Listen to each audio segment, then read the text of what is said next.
Oi pessoal, aqui estamos nós começando mais uma série no nosso canal. Nós perguntamos a alguns amigos muito queridos qual tema eles gostariam de ver aqui. E sabe o que eles disseram? Sexo! Por isso nós vamos começar uma nova série baseada no livro Entre Lençóis, do Kevin Leman. Não sai daí que vocês vão gostar.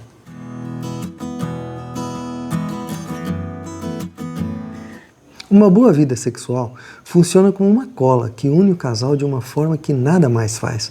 Saber que é desejado e admirado anima homens e mulheres profundamente e de várias maneiras.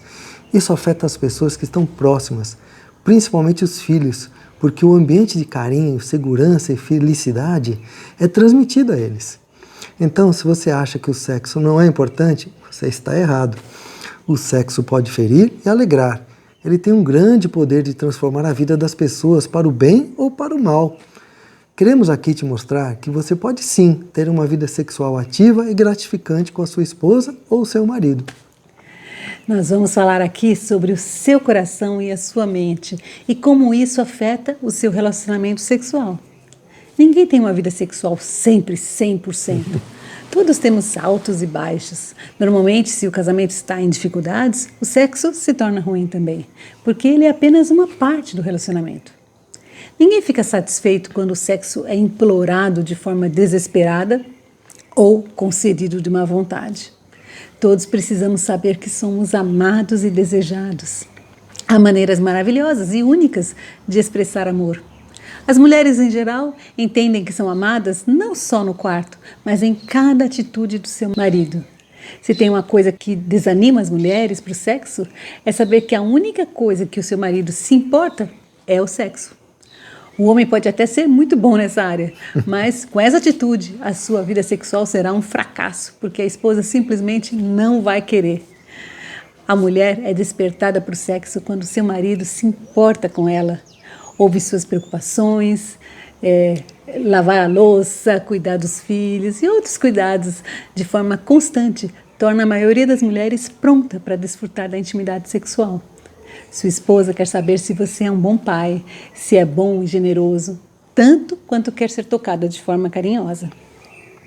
Quando o sexo morre no casamento, o homem perde algo muito importante, que é a certeza que pode agradar a sua esposa fisicamente. Para o homem que ama sua esposa, dar prazer a ela pode ser mais gratificante do que ser agradado. Nosso desafio para você nessa série é que você saia do feijão com arroz e vá para o sexo gourmet.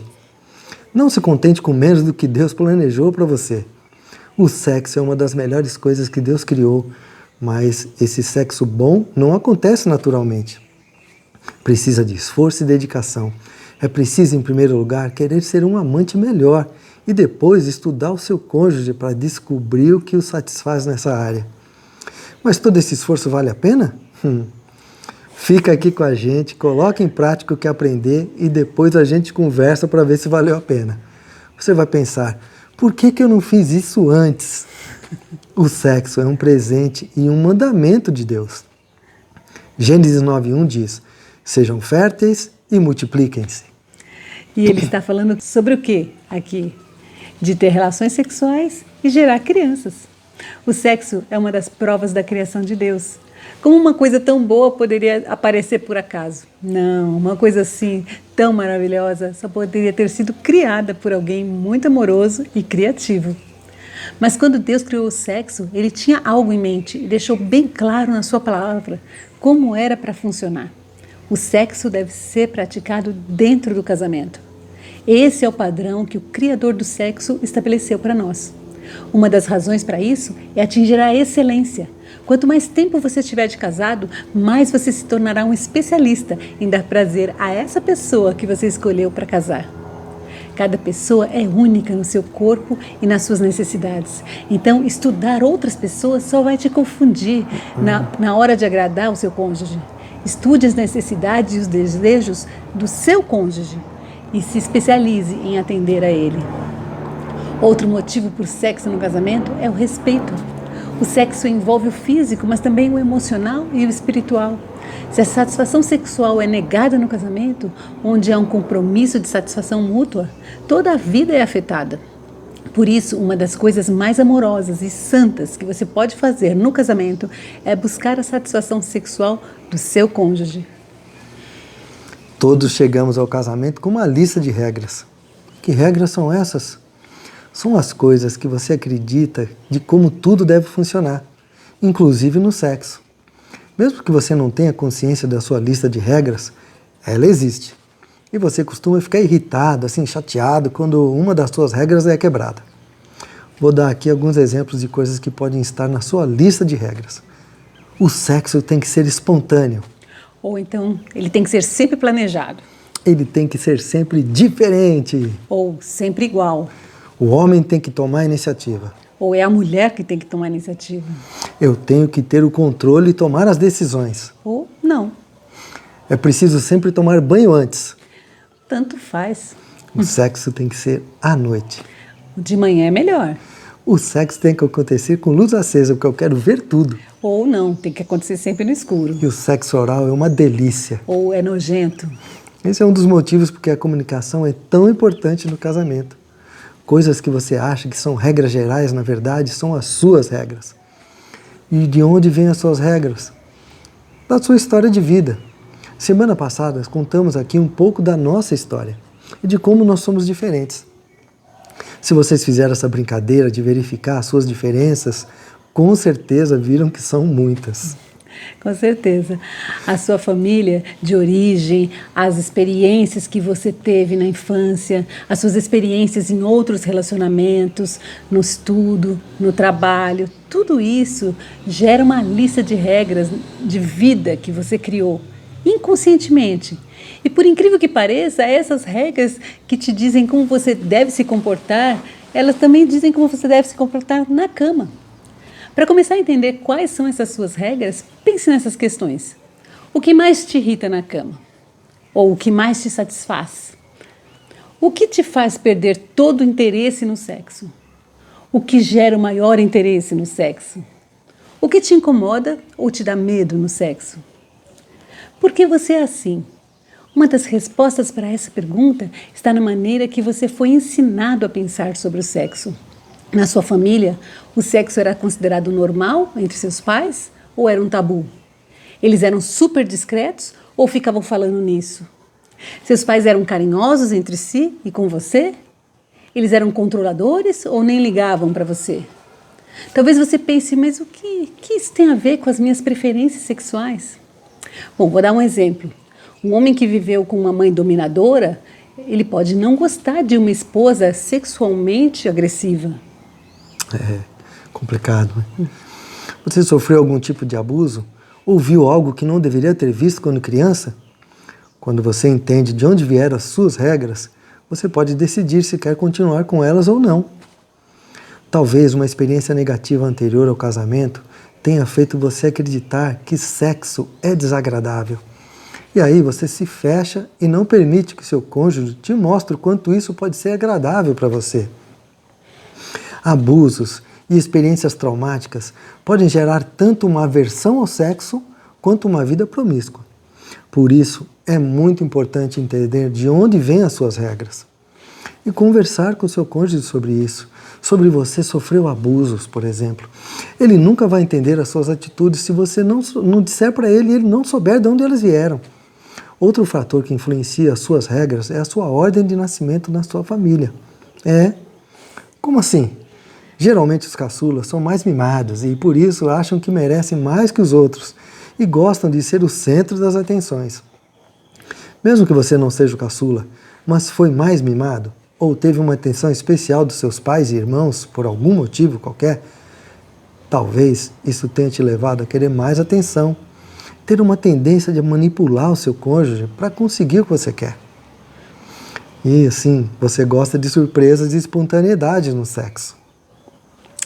Os filhos do meio, geralmente, querem paz.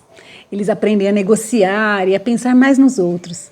Por isso pode ser difícil para os filhos do meio dizerem o que querem na cama, inclusive. Já os primogênitos ou os filhos únicos, em geral, gostam de estar no controle, porque pensam que sabem como tudo deve ser feito. Em geral, eles são mais exigentes com eles mesmos ou com os outros. É claro que cada pessoa é única e há muitos outros fatores que levam você a ser como é, além da ordem de nascimento. Mas nós estamos aqui citando isso para você pensar em como isso pode ter influenciado as suas regras. Um último fator que determina as suas regras são as suas primeiras lembranças. O que aconteceu com você na sua primeira infância determina as suas expectativas sobre a vida e sobre a maneira como as coisas devem ser feitas. Por exemplo, você aprendeu que o mundo é um lugar seguro ou é um lugar perigoso? Você aprendeu que as pessoas são bondosas ou que elas querem te fazer mal? Você aprendeu que é possível confiar nas pessoas ou que elas vão te trair? Essas primeiras impressões sobre o mundo ficam gravadas na nossa memória emocional e nos levam a escrever a nossa lista de regras de como deve ser o casamento. Pois é. A bagagem emocional que trazemos para o nosso casamento pode ser muito boa ou muito ruim. Não temos como mudar isso. Mas podemos editar a nossa lista de regras se entendermos por que essas regras estão ali. Infelizmente, isso pode ser difícil e vai levar algum tempo. Se você sofreu um abuso ou uma grande trauma na infância, você não vai conseguir lidar com isso sozinho. Nesse caso, procure um terapeuta ou um conselheiro que te ajude a superar esse trauma. O que aconteceu com você não precisa determinar um futuro de tristeza. Não somos terapeutas, mas vamos te dar aqui algumas orientações que podem te ajudar a começar a mudar essa sua lista de regras. Se você quiser. Você pode conseguir mudanças se fizer pequenas escolhas. Em primeiro lugar, você precisa entender que nem tudo que é confortável para você é confortável também para o seu cônjuge. Por exemplo, se você se sente perfeitamente bem com o seu corpo e não tem problemas em mostrá-lo, isso não quer dizer que isso seja tranquilo para a sua esposa ou para o seu esposo. A maneira como você enxerga o sexo não é necessariamente a única certa. Nós acreditamos sim que há algumas verdades absolutas em relação ao sexo. E essas verdades são as que estão claramente descritas na Bíblia. Mas o que sentimos em relação ao sexo dentro do casamento pode ser bastante individual. Mas para o sexo funcionar bem no casamento, você precisa ver através dos olhos do seu cônjuge. Como seu marido ou a sua esposa quer ser amada? É isso. Em segundo lugar, não permita que as falhas dos seus pais e o seu histórico familiar atrapalhem a sua vida conjugal. Pense nas áreas em que você ainda precisa melhorar e decida se é isso mesmo que você quer dar ao seu cônjuge. Você pode começar a praticar conscientemente a característica que você quer ter. Você vai perceber que o mundo não acabou só porque você quebrou uma das suas regras. Na verdade, talvez você descubra que quebrar alguma regra pode te levar ao melhor encontro sexual que você já teve. Seu cônjuge não pode reescrever as suas regras. Você é que tem que fazer isso. Talvez quebrar alguma regra te deixe desconfortável no princípio, mas talvez seja exatamente isso que o seu cônjuge está esperando que você faça desde que vocês se casaram. Entenda, por favor, que estamos falando das suas regras e não das regras de Deus. Essas não devem ser quebradas. Além disso, livre-se do passado. 1 João 1,9 diz que se confessarmos os nossos pecados, Ele é fiel e justo para perdoar os nossos pecados e nos purificar de toda injustiça. Se pedirmos perdão a Deus pelos erros que nós cometemos, Ele nos limpa e nos renova de maneira que podemos seguir em frente e deixar tudo aquilo que está nos prendendo ao passado. Confessar o nosso pecado e pedir perdão é o método mais poderoso para lidar com as nossas feridas do passado. Mas mesmo sendo perdoados por Deus, as lembranças do passado ainda podem persistir. Pode ser que você tenha lembranças de seus antigos parceiros que se intrometem na hora do sexo com seu cônjuge e fazem você se sentir culpado ou te fazem comparar seu cônjuge com outras pessoas. Não dá, né? Aqui vai um pequeno truque para fazer a sua mente não se distrair no passado. Quando as lembranças vierem, comece a conversar com seu marido ou a sua esposa dizendo o quanto o ama, como quer agradá-lo e o que significa ele para você e o quanto é bom estar com ele. Concentre-se no seu cônjuge para afastar os pensamentos que não deveriam estar ali. Essa é uma escolha consciente. Em vez de valorizar o passado, concentre-se no agora. Talvez você esteja se perguntando, Eu devo dizer ao meu cônjuge o que aconteceu no meu passado, o que está me perturbando? O nosso conselho é, se você sofreu um abuso, você deve contar, para que ele entenda por que você age da forma que age e possa te ajudar. Mas em relação a outras experiências sexuais, conte o mínimo possível. Entrar em detalhes traz mais problemas do que soluções e só vai provocar a insegurança no seu cônjuge. Combine de deixar o passado no passado e começar uma nova história. Isso mesmo. Se você percebeu que as suas regras têm te impedido de se entregar totalmente ao seu cônjuge da forma que ele merece e ele deseja, se você tem permitido que a sua intimidade diminua ou se não está investindo o tempo e a energia que deveria no seu relacionamento, pare tudo agora. Sente-se e converse com seu cônjuge. Peça perdão pela sua atitude e resolva dar uma nova chance ao seu casamento. Se for muito difícil para você falar isso, escreva. Mas não desista do seu casamento. Com o perdão do seu cônjuge e um pouco de esforço para encarar o seu passado com honestidade, você pode começar as mudanças que vão te transformar no amante que o seu marido ou a sua esposa merece. Semana que vem voltamos falando mais sobre a vida sexual no casamento. Se você ainda não é inscrito no canal, se inscreva, ative o sininho aí, porque assim você vai receber um aviso sempre que a gente lançar um novo vídeo. Compartilhe também com seus amigos e deixe seu like. Até semana que vem. Tchau!